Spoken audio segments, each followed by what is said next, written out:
نحمده ونصلي على رسوله الكريم أما بعد فأعوذ بالله من الشيطان الرجيم بسم الله الرحمن الرحيم قال رسول الله صلى الله عليه وآله وسلم إنما الأعمال بالنيات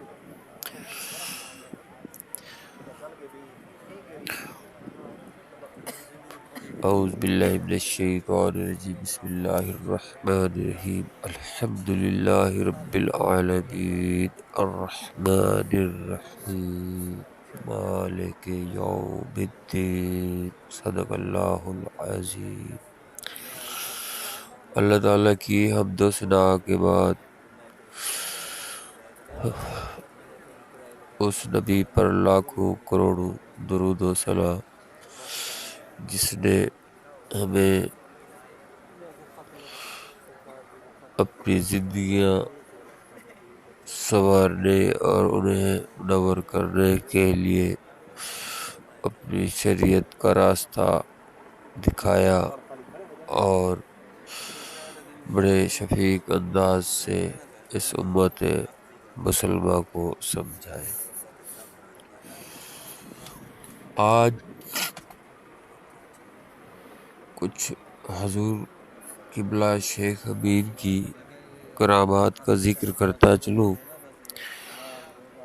کافی دنوں سے یہ بات میں محسوس کر رہا تھا کہ حضور کی کرامات کا اپنے مسلمان بھائیوں سے ذکر کرنا چاہیے، جیسے حضور پاک صلی اللہ علیہ وسلم کی حدیث میں نے پڑھی ہے، انما الاعمال بالنیات، عملوں کا دار و مدار نیتوں پر ہوتا ہے۔ اس سے مراد یہی ہے کہ اگر اچھی نیت ہے تو عمل کی جو نیکیاں ہیں وہ اللہ تعالیٰ آپ کے نامہ اعمال میں لکھ دے گا۔ یا حضور کی کرامات کا ذکر کرنے کا مطلب یہی ہے کہ اس سے پیر بھائیوں کے علاوہ اپنے مسلمان بھائی جو ابھی تک عہد نہیں کیا حضور قبلہ شیخ امین کا، اس سے عقیدے میں تقویت آتی ہے، حضور سے محبت بڑھتی ہے۔ تو ایسے ہی ایک پیر بھائی حضور قبلہ شیخ امین کا عہد لیتے ہوئے حضور سے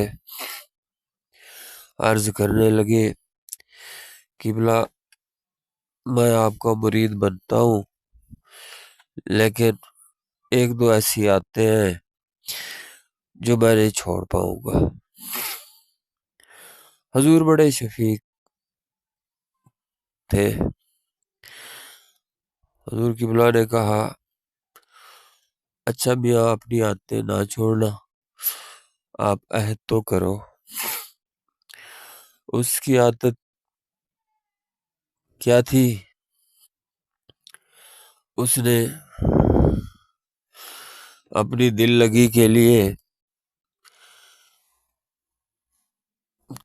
کسی سے عشق لڑا رکھا تھا۔ وہ بیان کرتے ہیں، میں عہد کر کے گیا تو جیسے ہی میری معشوق نے فون کیا مجھے کہ میاں فلاں دن میرا شوہر گھر پہ نہیں ہوگا تو آپ آ جانا، دل لگی کریں گے۔ وہ کہتا ہے میں رات کو نکلا بھی جاتا ہوں ملا ہوں۔ یہ بات تو میں نے قبلہ سے عرض کی تھی کہ کچھ عادتیں ہیں جو ایسی مجھ سے نہیں چھوٹتی، وہ تو میں نے اجازت لی ہوئی ہے۔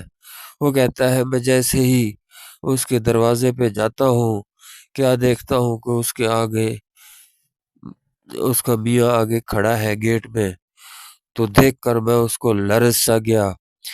میں وہاں سے वापस मुड़ आता हूँ तो पीछे उस मेरी मशूका का फोन आ जाता है। वो कहती है कहाँ रह गया। मैं उसे बताता हूँ, अरे पगली, मुझे मरवाने का सोच रखा था। मैं तो जैसे ही आया आगे आपका मियाँ खड़ा था गेट में। तो उसको देख के मैं मुड़ आया वापस।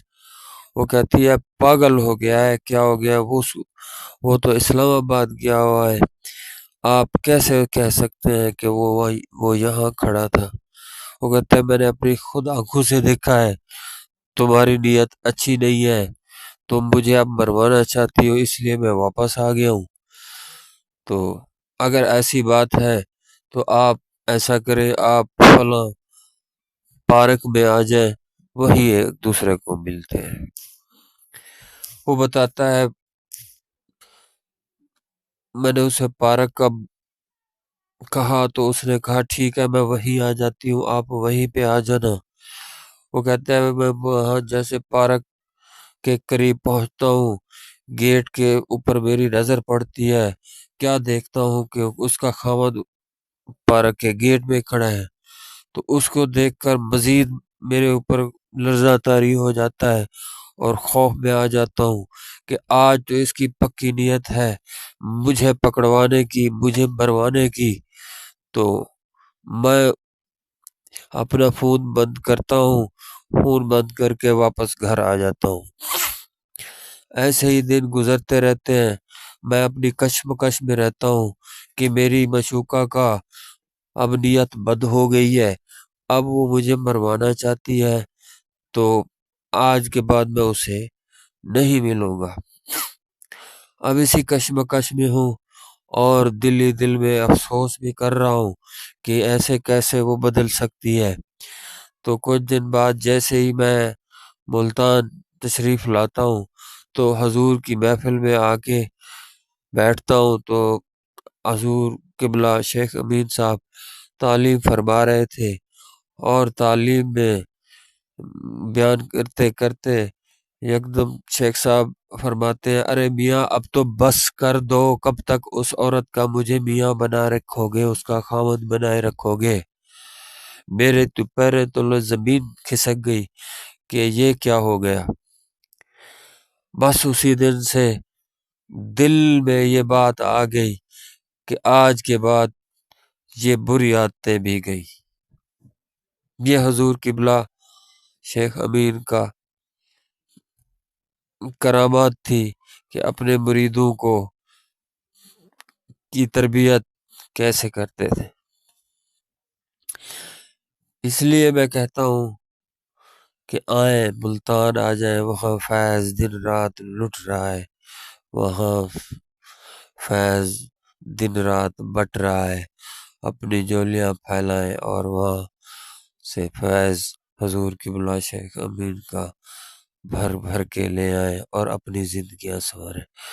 वासलाम। ऐसे ही हजूर की एक करामात के